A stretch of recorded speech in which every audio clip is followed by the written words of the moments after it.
الحمد لله رب العالمين، والصلاة والسلام على سيد الأنبياء وخاتم النبيين، وعلى آله وأصحابه أجمعين. أما بعد فأعوذ بالله من الشيطان الرجيم. بسم الله الرحمن الرحيم. ومن يعمل سوءا أو يظلم نفسه ثم يستغفر الله يجد الله غفورا رحيما. صدق الله مولانا العظيم. صدق وبلغنا رسوله النبي الأمي الكريم.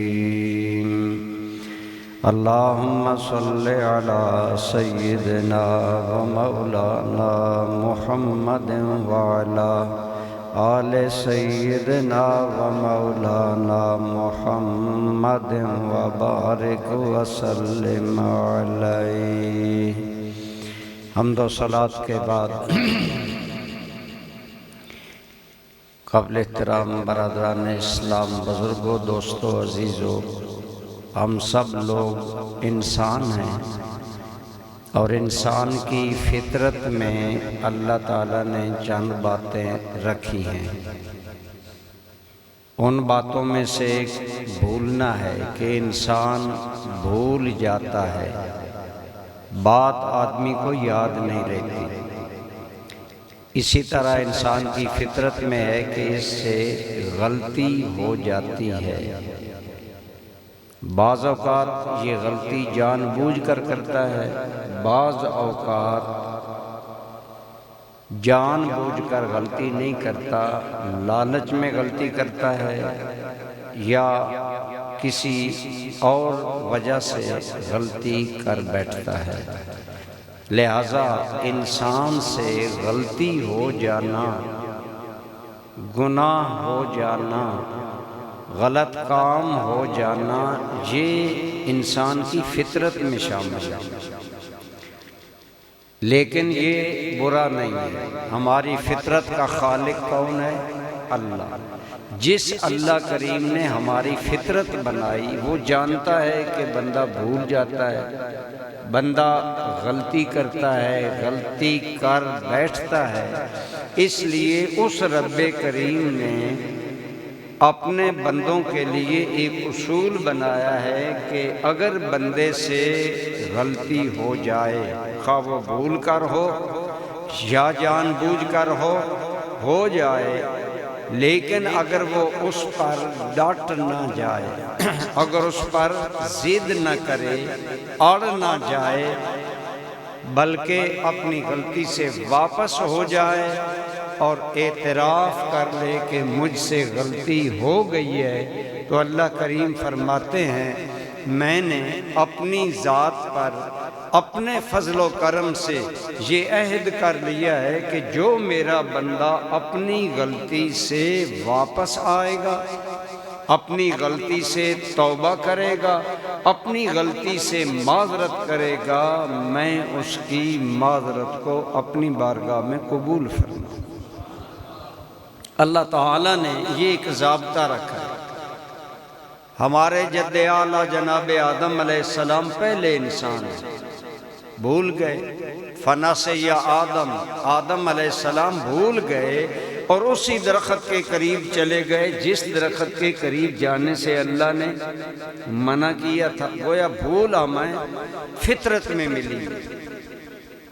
اب جب معلوم ہوا، اسی طرح آدم علیہ السلام نے اللہ کے حکم سے ہٹ کر کام کیا، بھول کر کیا. شیطان نے اللہ کے حکم کی خلاف ورزی کی لیکن ڈٹ گیا۔ اس نے کہا انا خیر منہ، میں آدم کو سجدہ کیوں کروں، میں آدم سے بہتر ہوں۔ اللہ نے جب پوچھا نا میں نے تمہیں کہا آدم کو سجدہ کرو، اس نے کہا میں بہتر ہوں، انا خیر منہ خلقتنی من نار وخلقتہ من طین، میں آگ سے پیدا ہوا، آدم مٹی سے پیدا ہوا، آگ اوپر اٹھتی ہے، آگ اعلیٰ ہے، لہذا میں نے ٹھیک کیا، میں نے سجدہ نہیں۔ غلطی شیطان نے بھی کی لیکن شیطان غلطی پر ڈٹ گیا، بھول کر اللہ کے حکم سے ہٹ گئے جناب آدم علیہ السلام بھی، لیکن آپ بھولے تھے، لیکن جوں ہی خیال آیا تو آپ ڈٹ نہیں گئے، آپ جھک گئے۔ عرض کیا ربنا ظلمنا انفسنا وَإِن لَّمْ تَغْفِرْ لَنَا وَتَرْحَمْنَا لَنَكُونَنَّ مِنَ الْخَاسِرِينَ، اے ہمارے پروردگار ہم نے اپنی جانوں پر ظلم کر لیا، ہم حد سے بڑھ گئے، ہمیں وہ نہیں کرنا چاہیے تھا جو ہم نے کر لیا، لیکن اگر اب تو ہمیں معاف نہ کرے، اب تو اگر ہم پر رحم نہ کرے تو ہم تو بڑے خسارے میں ہو جائیں گے۔ گویا بھول آدم علیہ السلام سے بھی ہوئی لیکن وہ ڈٹ نہیں گئے، جھک گئے، اور شیطان آج تک ڈٹا ہوا ہے، لہذا فیصلہ بالکل واضح ہے، شیطان مستحق لعنت ٹھہرا، آدم نے معذرت کر لی، آدم مستحق رحمت ٹھہرا۔ تو گویا ہمیں بتایا گیا کہ اے ہمارے بندو، تم سے غلطی ہو جانا یہ کوئی بڑا عیب نہیں ہے، یہ کوئی بڑی چیز نہیں ہے، انسان ہونے کے ناطے لاکھوں ہم سے غلطیاں ہوتی ہیں۔ جو آیت کریمہ میں نے پڑھی ذرا سنیں، اس کا ترجمہ سنیں، ارشاد ہے وَمَن يَعْمَلْ سُوءًا، جس بندے نے کوئی برا کام کر لیا، او یظلم نفسہ، یا اپنی جان پر ظلم کر بیٹھا، جو بندہ اللہ کی نافرمانی کرتا ہے وہ اپنی جان پر بھی ظلم کرتا ہے۔ یہ الگ ایک تفصیل ہے، ہر گناہ میں بندے کا ذاتی نقصان بھی ہوتا ہے، بندے کی شخصیت مجروح ہوتی ہے، لوگوں میں آتا ہے یہ بندہ گناہ گار ہے، یہ بندہ فاسق ہے، فاجر ہے، برا ہے، ایسا ہے، یہ بھی اس کا نقصان ہے، اور بھی نقصان ہے۔ تو فرمایا جو آدمی برائی کر بیٹھے یا اپنی جان پر زیادتی کر بیٹھے، ثم یستغفر اللہ، پھر اس نے اپنے رب سے معافی مانگ لی، یجد اللہ غفور الرحیم، وہ یقین رکھے کہ وہ اپنے رب کو پائے گا کہ رب اس کے سارے گناہ بھی معاف فرما دے گا اور رب اس پر رحمت کے دروازے بھی کھول دے گا۔ اس لیے یہ ہمیں ایک ضابطہ ملا، ایک طریقہ ملا۔ دوستان ذی وقار، ہم کمزور لوگ ہیں، ہم سے غلطی ہو جاتی ہے، ہم سے گناہ ہو جاتا ہے، میں نے عرض کیا ہم بھول کر بھی گناہ کرتے ہیں، بعض اوقات لذت میں گناہ کرتے ہیں، تھوڑی سی وقتی لذت کے لیے۔ شراب پینے والے کو شراب کتنی دیر لذت دیتا ہے، اسی طرح ہر برے کام کی لذت وقتی طور پر ہوتی ہے لیکن ندامت دائمی طور پر ہوتی ہے۔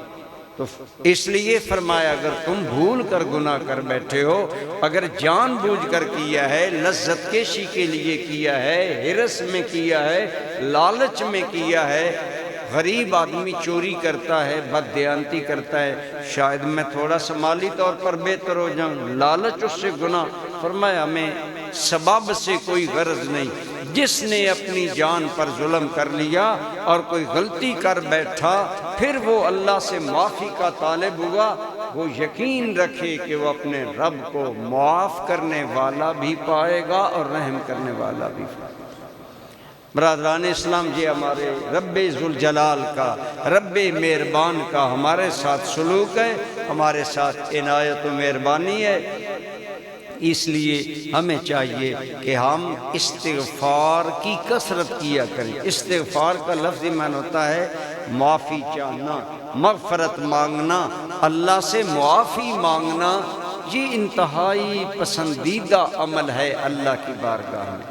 استغفار کرنے والوں کو اللہ بہت پسند کرتا ہے اور ان کا مقام اللہ کی بارگاہ میں انتہائی عام ہے۔ حضور نبی رحمت صلی اللہ علیہ وسلم کا ارشاد ہے، ہر بنی آدم سے غلطی ہوتی ہے، ہر انسان سے غلطی ہوتی ہے، لیکن فرمایا بہترین غلطی کرنے والے وہ ہیں جو غلطی کے بعد اپنے رب سے معافی مانگتے ہیں، اپنے رب کی طرف رجوع کرتے ہیں۔ تو رب کی طرف رجوع کرنے والا گویا عرض کرتا ہے، یا اللہ میں ہی غلط ہوں، میں ہی بھول گیا، میں ہی نے اپنی جان پر زیادتی کی۔ سیدنا یونس علیہ السلام اللہ کے جلیل القدر پیغمبر ہیں اور ان کا بڑا مقام ہے۔ اس سفر میں ہمیں آپ کے مزار پاک کی بھی زیارت ہوئی۔ حضرت یونس علیہ السلام کا نبیوں میں ایک مقام بلند و بالا ہے، لیکن اپنی قوم کو واعظ و نصیحت کی، قوم نہیں مانتی، تو حضرت یونس علیہ السلام قوم سے ناراضگی میں کہ یہ اتنے سال ہوئے میں نے اللہ کی بارگاہ میں بلاتا ہوں، یہ نہیں آتے، تو اس غصے میں حضرت یونس علیہ السلام اس بستی سے نکل کھڑے ہوئے۔ بحیثیت نبی انہیں چاہیے تھا کہ وہ اللہ تعالیٰ سے عرض کرتے، یا اللہ یہ ایسا معاملہ ہے، لیکن غصے میں آپ نکل کھڑے ہوئے۔ پیاروں کی تھوڑی سی بات بھی ناقابل گوار ہوتی ہے، لہٰذا یونس علیہ السلام آپ نے سنا ہوا ہے واقعہ کہ وہ کشتی میں سوار ہوئے، کشتی والوں نے انہیں دریا میں ڈال دیا اور مچھلی نے نگل لیا۔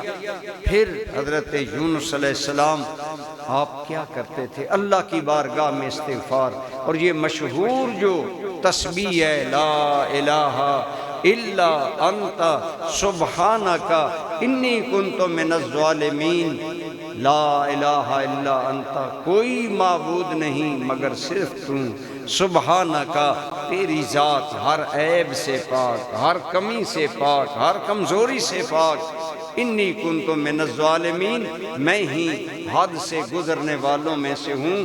قرآن کریم میں آتا ہے سیدنا یونس علیہ السلام نے اس اخلاص سے یہ کلمہ طیبہ پڑھا، یہ استغفار اس اخلاص سے کی، خلوص سے کی کہ اللہ تعالیٰ فرماتے ہیں اگر یونس علیہ السلام مچھلی کے پیٹ میں میری یہ تسبیح بیان نہ کرتے، قیامت تک مچھلی کے پیٹ میں رہتے، لیکن اس تسبیح کی برکت سے اور اللہ کی طرف رجوع کرنے کی برکت سے اور اللہ کی بارگاہ میں اپنی اس جلد بازی پر معافی مانگتے ہوئے جب توجہ کی، اللہ نے مچھلی کے دل میں کوئی چیز ڈالی، وہ باہر نکلی، آپ کو نگل دیا۔ پھر اللہ نے آپ پر کدو شریف کا پودا اگا کر آپ کی حفاظت کی، مچھلی کے پیٹ میں رہنے کی وجہ سے آپ کی کھال وغیرہ انتہائی کمزور ہو چکی تھی، بہرحال اللہ نے اپنے فضل سے۔ تو اللہ تعالیٰ فرماتے ہیں اگر یونس علیہ السلام یہ تسبیح نہ کرتے، وہ قیامت تک مچھلی کے پیٹ میں رہتے۔ اس سے ایک پتہ چلا اگر مچھلی کے پیٹ میں جا کر، موت کے منہ میں جا کر اگر بندہ واپس آ سکتا ہے تو اللہ سے معافی مانگنے سے آ سکتا ہے۔ یہ اتنا بڑا نسخہ ہے، اتنا بڑا گر ہے۔ اسی لیے آپ کے اور میرے کریم آقا و مولا صلی اللہ علیہ وبارک وسلم نے فرمایا کہ جس بندے پر کوئی مشکل آئی اور اس نے تسبیح یونس کی، یعنی یونس علیہ السلام والے کلمات پڑھے، ان کا ذکر کر کے اللہ سے جو مانگے گا اللہ اس کی دعا قبول کرے۔ یہ تسبیح اتنی اللہ کی بارگاہ میں محبوب و مقبول ہوئی کہ حضور خاتم الانبیاء احمد مجتبی صلی اللہ علیہ وسلم نے بھی تصدیق فرمائی، فرمایا یہ دعا کی قبولیت کا ذریعہ ہے، اس لیے یہ کثرت سے پڑھنا چاہیے۔ اسی طرح کوئی بھی کلمہ استغفار ہے، اس کی اللہ تعالیٰ کی بارگاہ میں انتہائی مقام ہے۔ استغفار انہیں ہی کرنا نصیب ہوتا ہے جن پر اللہ کا کرم ہوتا ہے۔ آپ نے سنا غلطی شیطان سے بھی ہوئی، آج تک اس کو توبہ کی یا رجوع کی توفیق نہیں ہوئی، تکبر کی وجہ سے، اپنی بناوٹ اور ان کاموں کی وجہ سے۔ لیکن فرمایا میں نے اپنے بندوں کے لیے ضابطہ رکھا ہے کہ اگر ان سے غلطی ہو جائے، پھر اللہ تعالیٰ نے ایک اور کرم یہ کیا کہ بعض وقت اللہ تعالیٰ نے ایسے خاص بنا بنائے ہیں کہ ان میں بطور خاص استغفار کرنے کا حکم دیا۔ فرمایا ان وقتوں میں اگر استغفار کرو گے اور میں زیادہ کرم کروں گا۔ حدیث پاک میں آتا ہے ہر رات جب رات کا پچھلا پہر ہوتا ہے نا، جسے تہجد کا ٹائم کہا جاتا ہے، تو ایک فرشتہ ندا کرتا ہے کوئی معافی مانگنے والا؟ اللہ در معافی کو کھول کر بیٹھا۔ اللہ خود کہہ رہا ہے کوئی جو مجھ سے معافی مانگے میں اس کو معاف کروں۔ بخت والے اس وقت جاگتے ہیں۔ حضور آقا رحمت صلی اللہ علیہ وسلم نے فرمایا قیامت کا دن ہوگا، ارشاد ہوگا کہاں ہیں وہ لوگ جو رات کے آخری حصے میں مجھے پکارا کرتے تھے اور میری بارگاہ میں آ کر استغفار کرتے تھے؟ آگے حدیث میں آیا تھوڑے سے بندے ہوں گے، یعنی جتنی مخلوق خدا ہوگی قیامت میں تعداد کے اعتبار سے وہ تھوڑے ہوں گے، لیکن وہ لوگ ہوں گے جو نماز تہجد پڑھتے ہوں گے۔ وَبِالْإِسْتِغْفَارِ وَبِالْأَسْحَارِ هُمْ يَسْتَغْفِرُونَ۔ وہ بندے ہوں گے جو سحری کے وقت، بالاسحار سحری کے وقت، ہم یستغفرون وہ اللہ سے مغفرت طلب کرتے ہوں گے۔ وہ تھوڑے سے بندے ساری خلق خدا کے مقابلے میں، واضح بات ہے تہجد گزار بہت تھوڑے ہوں گے۔ ارشاد ہوگا میرے بندو تم بلا حساب جنت میں چلے جاؤ۔ یا اللہ ہماری کون سی عادت تیری بارگاہ میں پسند ہوئی؟ فرمایا تم رات کے پچھلے پہر میں مجھ سے معافی مانگا کرتے تھے، میری بارگاہ میں رجوع کرتے تھے، توبہ کرتے تھے۔ اللہ تعالیٰ اپنے بندوں پر مہربان ہیں، ماں سے زیادہ مہربان ہیں۔ ایک عورت کا بچہ سفر میں گم ہو گیا اور دودھ پینے والا بچہ تھا۔ دودھ پیتا بچہ ماں کا گم ہو جائے، ماں پر کیا گزرتی ہے؟ حتیٰ کہ روایت میں آتا ہے کہ بچہ نہ ملنے کی وجہ سے، دودھ کی زیادتی کی وجہ سے اس کا دودھ کپڑوں سے باہر محسوس طری ہو رہا تھا، تلاش کر رہی تھی۔ جب اس تلاش بسیار کے بعد بچہ ملا نا، بڑی بے تابی میں عورت بچے کی طرف لپکی اور اس کو لیا اور وہیں پر اوٹ کر کے پردہ کر کے دودھ پلانا شروع کر دیا۔ حضور نبی رحمت، رسول رحمت ہیں، رحمت بھرے دل والے ہیں، رحمت بھرے محبوب نے جب یہ منظر دیکھا نا تو اس سے کتنا اچھا آپ نے ایک سبق نکالا۔ آپ نے صحابہ سے پوچھا اے صحابہ تمہارا کیا خیال ہے، کیا یہ عورت اپنے اس بچے کو آگ میں ڈالے گی اگر اس کے بس میں ہو؟ یا رسول اللہ یہ کبھی اس بچے کو آگ میں نہیں ڈالے گی، اگر اس کے بس میں ہو تو یہ بچے کو تو آگ سے بچائے گی، اتنی شدید محبت ماں کو ہے بچے سے۔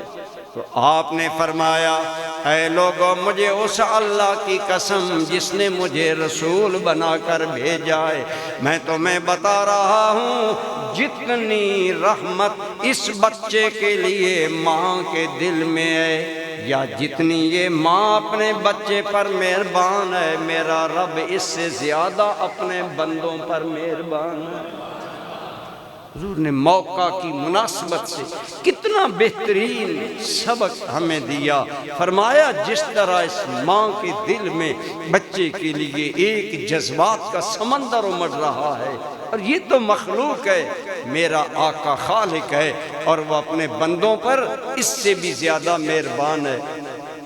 اس مہربان رب کریم نے ماہ شعبان جو اب جا رہا ہے، یہ وہ برکت والا مہینہ ہے جسے حضور رسول رحمت صلی اللہ علیہ وسلم نے فرمایا شعبان میرا مہینہ ہے، فرمایا رجب اللہ کا مہینہ ہے، شعبان میرا مہینہ ہے، اور رمضان میری امت کا مہینہ ہے، میری امت کی بخشش کا مہینہ ہے، میری امت پر عنایات کا مہینہ ہے، اور یہ مہینہ میرا ہے۔ اس مہینے کی نسبت اپنی طرف کی، اور واضح بات ہے جس چیز کی نسبت رسول اللہ صلی اللہ علیہ وسلم کی طرف ہوتی ہے وہ چیز باعزت ہو جاتی ہے، اس چیز کو اللہ تعالیٰ مقام دیتا ہے۔ تو یہ مہینہ ایکچولی رمضان کی تیاری کا مہینہ ہے۔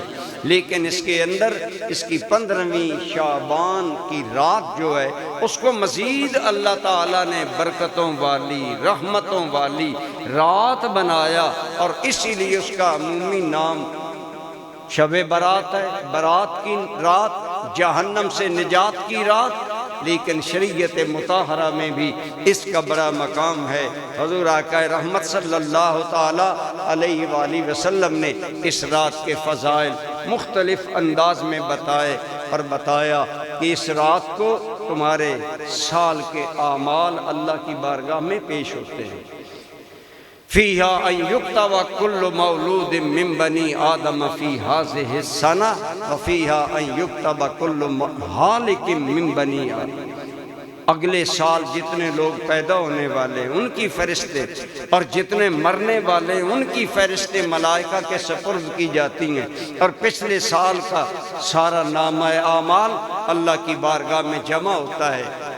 آپ صلی اللہ علیہ وبارک وسلم رمضان کے بعد سب سے زیادہ روزے ماہ شعبان میں رکھتے، اس مہینے میں حضور زیادہ روزے رکھتے تھے۔ یہ ام المومنین حضرت عائشہ صدیقہ رضی اللہ تعالی عنہا کی روایت ہے، اور بھی صحابہ سے مروی ہے کہ آپ شعبان میں بہت روزے رکھتے۔ آپ سے جب پوچھا گیا یا رسول اللہ صلی اللہ تعالی علیہ وسلم آپ شعبان میں روزے زیادہ رکھتے ہیں، آپ نے فرمایا اس مہینے میں میرے اعمال اللہ کی بارگاہ میں پیش ہوتے ہیں، میں چاہتا ہوں جن دنوں میرے اعمال اللہ کی بارگاہ میں ہوں ان دنوں میں میں روزے دار ہوں۔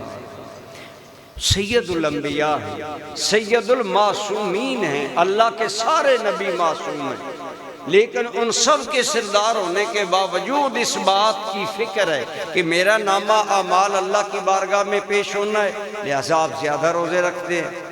عملی طور پر امت کو ایک سبق دیا۔ پھر اس سے ہمیں ضرور سوچنا چاہیے کہ ہمارا نامہ عمل جب اللہ کی بارگاہ میں 15 شعبان کو پیش ہو رہا ہے، ہم اس مہینے میں کیا کر رہے ہیں، ہمارے اعمال کیا ہیں؟ کیا وہی لاپرواہی، وہی دائمی جو چال ہے بے ڈھنگی وہ ہے، یا ہمارے اندر کوئی شعور آیا، کوئی احساس آیا، اللہ کی بارگاہ میں رجوع، اللہ کی بارگاہ میں استغفار اور توبہ کا کوئی خیال آیا؟ تو اس لیے فرمایا میرے بندو تم سے غلطی ہو جانا یہ کوئی اتنا بڑا عیب نہیں ہے، اس پر ڈٹ جانا، اس پر قائم رہنا، بضد رہنا، یہ اصل وہ غلطی ہے جس پر پکڑا جاتا ہے۔ جب بندے سے کوئی گناہ سرزد ہوتا ہے تو دل پر ایک کالا داغ بن جاتا ہے۔ اگر بندہ اللہ سے معافی مانگ لیتا ہے وہ داغ دور ہو جاتا ہے، ورنہ وہ داغ بڑھتا رہتا ہے حتیٰ کہ وہ بندہ دل کی آنکھوں میں اندھا ہو جاتا ہے، گناہ اس کے نزدیک گناہ نہیں رہتا۔ آپ دیکھ لیں جابر ظالم لوگ ہمارے ملک میں جو کچھ ہو رہا ہے، جو لوگ صاحب اقتدار ہیں، جو لوگ صاحب اختیار ہیں، ہمارے ملک میں جو کچھ وہ کر رہے ہیں ان کا ضمیر بھی انہیں لعنت کرتا ہوگا، لیکن گناہ کر کر کے ملک اور قوم کے ساتھ ظلم کر کر کے ان کے دل اتنے کالے ہو چکے ہیں کہ انہیں گناہ کرتے ہوئے کوئی خیال تک نہیں آتا۔ آئے روز ایسے قوانین پاس ہو رہے ہیں جو ملک میں ظلم اور جبر کا آئین لا رہے ہیں، ان کو یہ پتہ نہیں کہ ہاتھ مضبوط صرف اللہ کا ہے، اسی کا ہاتھ غالب ہے، اسی کی بادشاہی ہے۔ لیکن جو کچھ ہو رہا ہے یہ چند روزہ اقتدار، اسی طرح میں آپ ہم لوگ صحت میں اللہ کی نافرمانی خوب کرتے ہیں، پھر جب بیمار ہوتے ہیں پکڑے جاتے ہیں، چلو بخت والے ہی بیماری میں بھی توبہ کرتے ہیں، لیکن باکمال آدمی وہ ہے جو جلد توبہ کرتا ہے، جتنی جلدی ممکن ہو۔ تو اس لیے فرمایا وَمَن يَعْمَلْ سُوءًا أَوْ يَظْلِمْ نَفْسَهُ، جس بندے نے کوئی برا کام کر لیا، کر بیٹھا، او یظلم نفسا، یا اپنی جان پر ظلم کر بیٹھا، ثم یستغفر اللہ، پھر اللہ سے معافی مانگی، تو یہ معافی مانگنا بہت بڑا سعادت کا عمل ہے۔ اللہ نے معافی کے دروازے کھلے رکھے ہیں، اور خصوصاً اس امت پر اللہ تعالیٰ نے موت نظر آنے سے پہلے تک توبہ کا دروازہ کھلا رکھا۔ آج ہمارے معاملات یہ ہیں ہمارے دینی معاملات بھی رسمیں بن گئی. رسم ہے 15 شعبان کو مسجد جائیں گے، ساری رات رہیں گے. میں منع نہیں کرتا کہ آپ 15 شعبان کو مسجد میں نہ آئیں، لیکن کیا آگے پیچھے آپ کا اپنے رب سے کوئی تعلق نہیں؟ کیا اللہ رب العالمین کی بارگاہ میں ہم نے کوئی گناہ نہیں کیا؟ کیا ہم اس رات کے انتظار میں رہتے ہیں؟ لیکن بہرحال اس کے باوجود چونکہ یہ رات بطور خاص اللہ کی عنایات کی ہے. ام المومنین فرماتی ہیں آج رات سرکار نے میرے حجرے میں آنا تھا، اب دیر ہو گئی. میں نے مسجد نبی میں جھانکا تو میں نے دیکھا کہ حضور اللہ کی عبادت میں محو. اللہ کی عبادت میں حضور کا محو ہونا، استغراق، وہ عجیب تھا.